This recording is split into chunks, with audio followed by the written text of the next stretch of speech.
السلام علیکم ورحمۃ اللہ۔ بسم اللہ والحمد للہ والصلاة والسلام علی رسول اللہ وبعد۔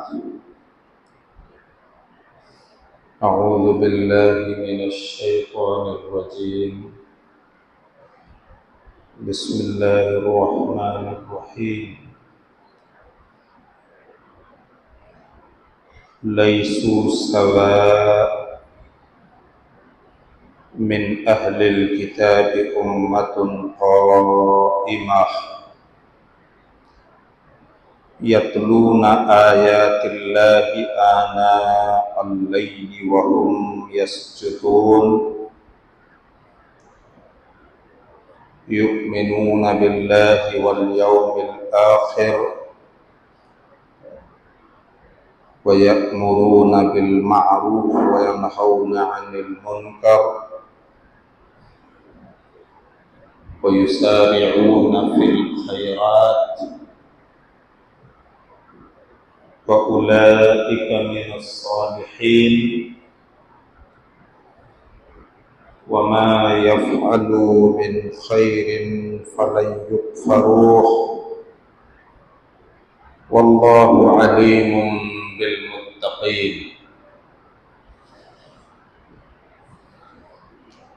سورہ آل عمران آیت نمبر 113، 114 اور 15، 3 آیتیں۔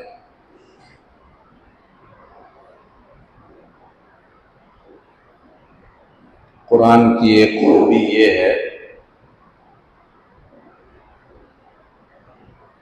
کہ یہ کم سے کم لفظوں میں بڑی باتیں پیش کرتا ہے۔ اللہ کے کلام ہونے کی ایک دلیل ہے۔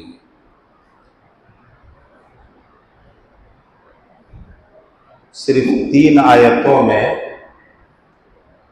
کئی ایسی خوبیوں اور نیکیوں کا تذکرہ ہے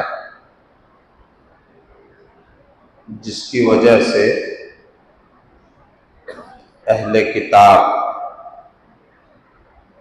کتاب سے یہود و نصارہ مراد ہوتے ہیں، لیکن یہاں پر مراد یہود ہے۔ صرف اللہ کے محبوب لوگ جنہوں نے ایمان لایا، یہودیت پر رہ کر کے نہیں بلکہ ایمان لانے کے بعد۔ ہم لوگ اپنا جائزہ لیں کہ وہ خوبیاں ہمارے اندر ہیں یا نہیں، وہ اچھائیاں اور وہ صفتیں جن کی وجہ سے یہ اللہ کے محبوب ہوئے ہمارے اندر پائی جاتی ہیں نہیں پائی جاتی۔ سننے سنانے کا یہی مقصد ہے، اپنا تزکیہ، اپنی صفائی، اپنے آپ کو مانجھنے کی فکر ہونا چاہیے۔ یہ بتا دیا کہ یہ سورہ آل عمران کی آیتیں ہیں۔ آل عمران، عمران نام کی 2 شخصیتیں نبیوں کے گھرانے میں گزری ہیں۔ ایک تو موسیٰ علیہ السلام کے والد صاحب کا نام عمران ہے، اور ایک مریم علیہ السلام کے ابو کا نام بھی عمران ہے۔ یہاں پر سورہ آل عمران میں جو آل عمران کا لفظ آیا ہے یہ وہی مریم کے ابو ہیں۔ اللہ تعالیٰ فرما رہا لیسوا سوا، تمام یہود برابر نہیں ہیں۔ یہودیوں کی خوب مذمت ہے قرآن کریم میں۔ وہ سب کے سب برابر نہیں. من اہل الکتاب امہ، ان اہل کتاب میں یہودیوں میں سے ایک گروہ، ایک امت، ایک جماعت ایسی ہے قائمہ جو حق پر قائم ہے، یعنی ایمان لایا، محمد رسول اللہ صلی اللہ علیہ وسلم کو اللہ کا رسول مانا.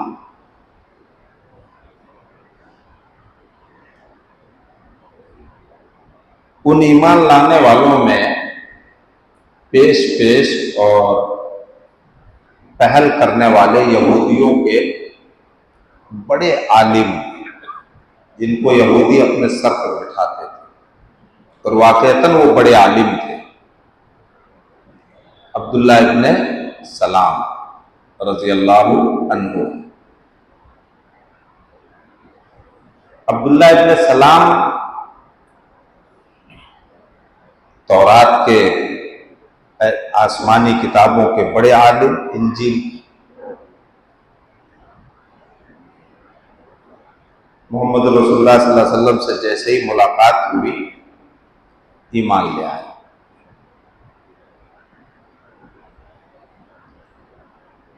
تو یہ سارے اہل کتاب برابر نہیں، بلکہ ان میں سے ایک گروہ حق پر قائم ہے.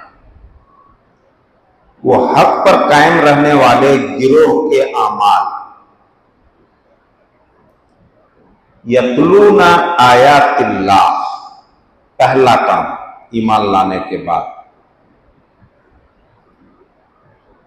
کفر چھوڑ دیا، شرک چھوڑ دیا، عزیر کو اللہ کا بیٹا ماننا چھوڑ دیا، عقیدہ درست ہو گیا. اب عمل کی طرف آئے ہوئے. یتلون آیات اللہ، ان کی پہلی نیکی اللہ کی آیتوں کی تلاوت، یعنی قرآن کریم کی تلاوت. فرض تو ادا کرتے ہی ہیں، قرآن کریم کی تلاوت جس پر ہم لوگ رمضان میں بڑا زور دکھاتے ہیں. مسجدوں میں رکھے ہوئے قرآن کم پڑھ جاتے ہیں، کم پڑھتے ہیں کہ نہیں پڑھتے؟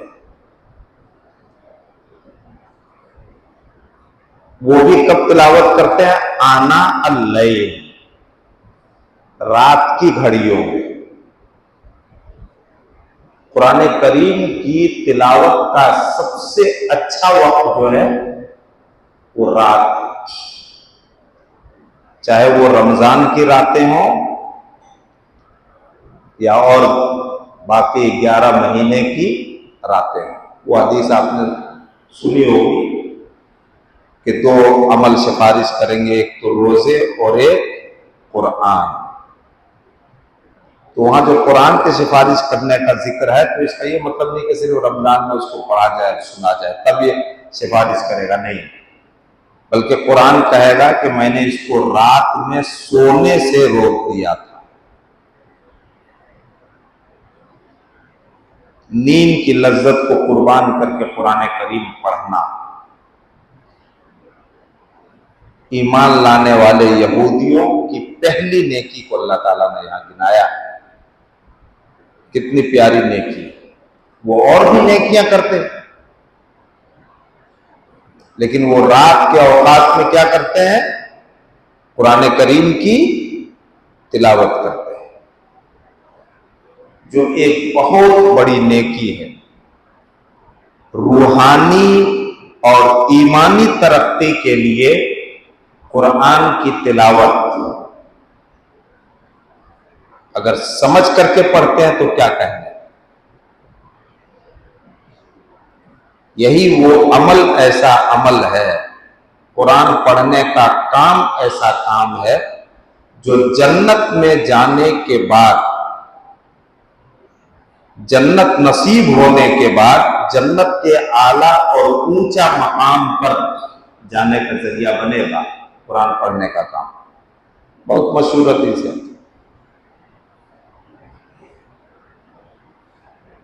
اللہ تعالیٰ جنت میں اونچا مقام دینے کے لیے نماز نہیں پڑھوائے گا، روزے نہیں رکھوائے گا، یقال لصاحب القرآن، صاحب کا لفظ آیا ہے، اور صاحب کے معنی ہوتا ہے ساتھی، ہر وقت قرآن سے جڑ کر کے رہنے والا، سیکھنے سکھانے والا، اپنی صلاحیت کے مطابق اس کے معنی پر غور و فکر کرنے والا اور اس پر عمل کرنے والا، دوسروں کو سکھانے والا، ایسے صاحب قرآن سے اللہ کی طرف سے کہا جائے گا۔ اقرأ وارتقی بہت مشہور حدیث ہے، لیکن عمل میں ہم کہاں تک پیچھے ہیں یہ غور کرنے کی ضرورت ہے کہ قرآن پڑھو اور جنت کے اعلیٰ اور اونچے مقام اور درجوں پر چڑھتے جاؤ، وہیں پر تم رک جاؤ گے جہاں پر یا جہاں سے قرآن نہیں پڑھ سکو گے۔ اللہ اس عمل کو اللہ تعالیٰ جنت میں دہرانے کا حکم دے گا، جنت میں اعلیٰ مقام پانے کے لیے۔ اور بھی بہت ساری حدیثیں ہیں قرآن کریم کی تلاوت کی فضیلت کے سلسلے میں۔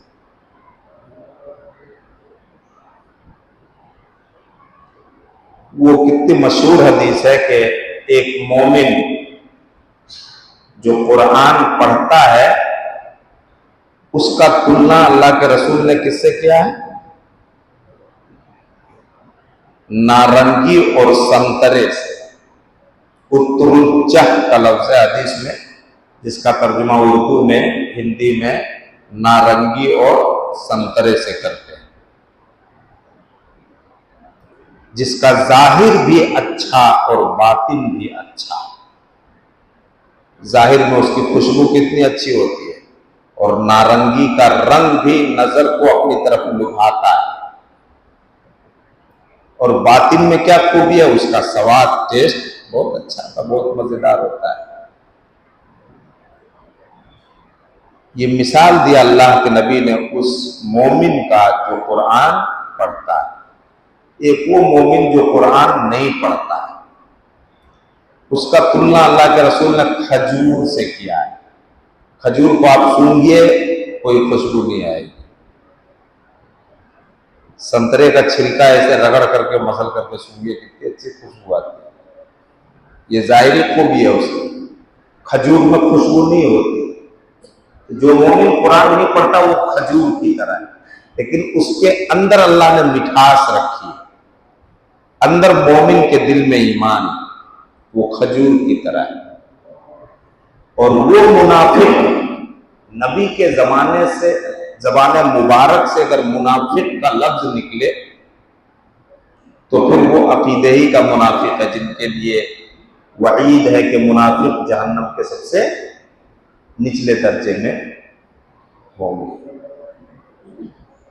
وہ منافق اگر قرآن پڑھتا ہے، اور منافقین بھی قرآن پڑھتے تھے، تو اس کا تلنا ریحانہ پھول سے آپ نے کیا۔ ریحان، ریحانہ جیسے گلاب کا پھول ہے، چنبیلی کا پھول ہے، جس میں کسی حد تک اس کا ظاہر اچھا ہے کہ خوشبو ہوتی ہے، لیکن اس کا سواد کڑوا اور کسیلا ہوتا ہے۔ کہ منافق کا اندر جو ہے وہ خباثت بھری ہوئی ہے، پلیدی اور ناپاکی بھری ہوئی ہے۔ اور وہ منافق جو قرآن نہیں پڑھتا ہے، اس کا ظاہر و باطن دونوں خراب ہے۔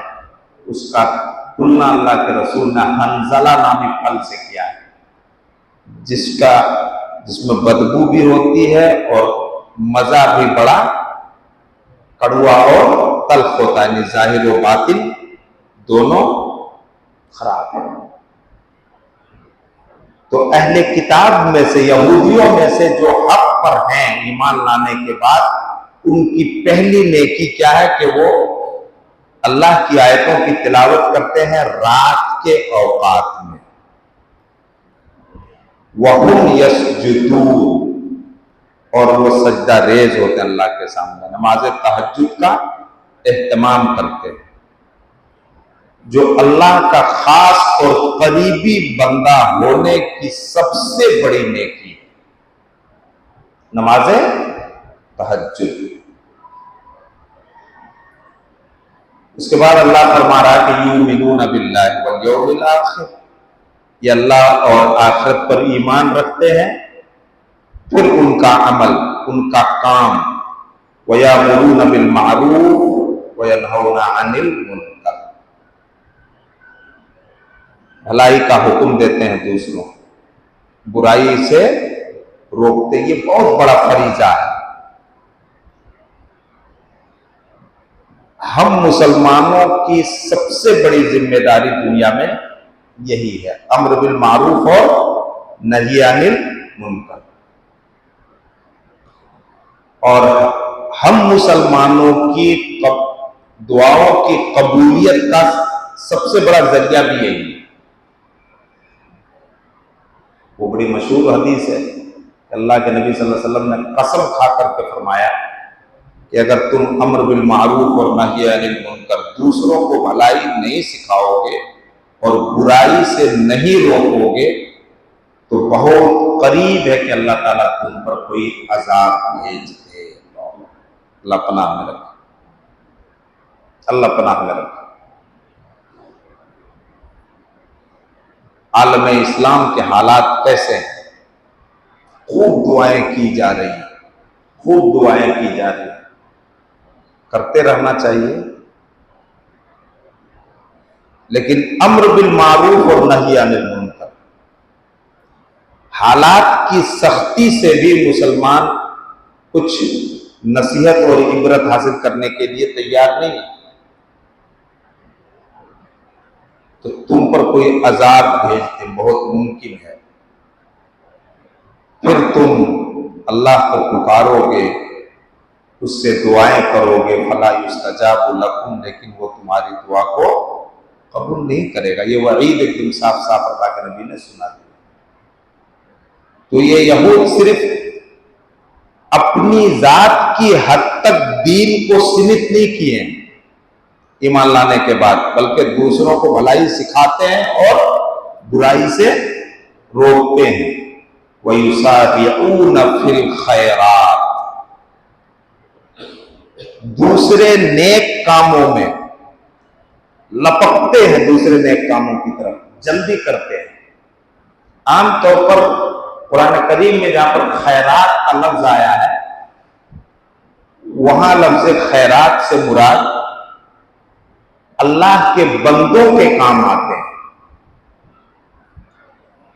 انسانی خدمت میں یہ لگے رہتے ہیں، انسانوں کے کام آتے ہیں، دوسرے انسانوں کو بھلائی اور نفع پہنچاتے ہیں، جس کو حقوق العباد کہتے ہیں، سوشل ورک جس کو کہتے ہیں، یہ کرتے ہیں۔ اور خود اللہ کہہ رہا ہے جلدی کرتے ہیں، لپکتے ہیں کہ کہیں ہم سے چھوٹ نہ جائے ایسا، ساری نیکیوں میں پیش پیش۔ وَأُولَٰئِكَ مِنَ الصَّالِحِينَ، یہی لوگ ہیں نیک۔ ایمان لانے کے بعد پہلا کام قرآن کی تلاوت رات میں اور نماز تہجد کا اہتمام، دوسروں کو بھلائی سکھانا، برائی سے روکنا، اور خیرات اور بھلائی کے کاموں میں جلدی کرنا۔ اس کے بعد اللہ تعالیٰ کہہ رہا ہے وَأُولَٰئِكَ مِنَ الصَّالِحِينَ، یہی لوگ ہیں نیک لوگ۔ ہم آپ کو نیک کہہ دیں، آپ ہم کو نیک کہہ لیں، چلو یہ ایک حسن ظن ہے، لیکن اللہ تعالیٰ بھی نیک لوگوں کی پہچان قرآن کریم میں خوب بیان کرتا ہے۔ اللہ کے بیان کی روشنی میں نیک بننا چاہیے۔ اللہ نے نیک لوگوں کی جو پہچان بتائی ہے، وہ پہچان اپنے اندر پیدا کرنا چاہیے کہ ہماری پہچان اس روح میں ہو جس روح میں بندے کو اللہ نے کیا کہا ہے؟ نیک کہا۔ وَمَا يَفْعَلُوا مِنْ خَيْرٍ، اس کے بعد اللہ تعالیٰ فرما رہا کہ یہ خیر اور بھلائی کے جو بھی کام کریں گے ایسے لوگ، چاہے وہ یہودیت سے اسلام کی طرف آئے ہوں، کسی مذہب سے آئے ہوں، یا اپنے خاندانی طور پر مسلمان ہوں، خیر بھلائی نیکی کا جو بھی کام کریں گے فَلَن يُكْفَرُوا، اس کی ناشکری اور ناقدری اللہ کی طرف سے نہیں کی جائے. یہ بشارت اور خوشخبری سب کے لیے. واللہ علیم بالمتقین، اللہ تعالیٰ پرہیزگاروں کو، دنیا کی زندگی میں بچ بچ کر گزرنے والوں کو خوب جانتا ہے. وہی جانتا ہے کہ کون دنیا سے گناہوں سے غلط کاموں سے بچ کر کے زندگی گزار رہا، وہ جانتا ہے. اللہ تعالیٰ ہم سب کو بھی عمل کی توفیق دے، اور یہ صفتیں جن کی وجہ سے یہ یہود ایمان لانے کے بعد اللہ کی نظر میں قابل تعریف ٹھہرے، وہ صفتیں اللہ تعالیٰ ہمارے اندر بھی پیدا کر دے. اور اللہ تعالیٰ اسی وقت پیدا کرتا ہے جب بندہ اپنے اندر پیدا کرنا چاہتا ہے. اللہ تعالیٰ ہمارے حق میں آسانیاں فرمائے. السلام علیکم ورحمۃ اللہ. السلام علیکم. سبحانک اللہم وبحمدک اشہد ان لا الہ الا انت استغفرک واتوب الیک.